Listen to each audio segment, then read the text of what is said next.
So essentially, in order to create this flat spot down at the bottom, we need to have our arms work in more of a shallow or kind of like skimming fashion, where the arms are working more kind of parallel to the ground, kind of like this. And in order to do so, we typically are going to have a fair amount of the shoulders staying closed and side bend of the thoracic spine, a little bit of tilt this way, right arm kind of under left, creating this impact window, and the arms working more in this kind of supination, ulnar deviation, which is essentially swinging the club just from the arms perspective out to the right, kind of like this. So if you struggle with a steep arm pattern, more of a chicken wing, more of a big over the top down at the bottom movement, then you're probably going to gravitate towards some of these feels related more to the arms swinging out to right field. Now, we don't actually want the club to swing 20 degrees out to the right, and a lot of juniors, a lot of good players who get their arms working really well tend to have body movements that can encourage that, and they come in hitting hooks. So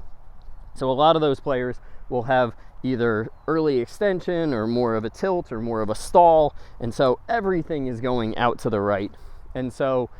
when you get someone who's early extending, tilting, overly shallow with the body, when you get them to feel like they're covering the ball or staying more in their posture and not early extending and then turning their core, it feels like the core is now going to swing the arms low to the left, but the arms themselves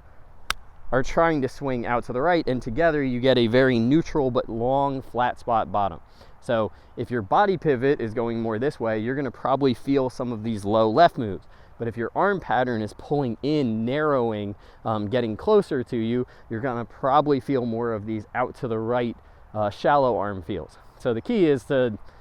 take a look at your swing on video and get a good assessment as far as where you think your biggest problem is, where you deviate from the model. Is it more the body, in which case you need to feel more low left or cover the ball, or maybe even just a different feel? Not everybody gravitates towards those two, but a lot of people like to kind of keep it simple and feel what the club is doing rather than the body. Those would be two of the more dominant discussion or ideas that you'll see floating around social media.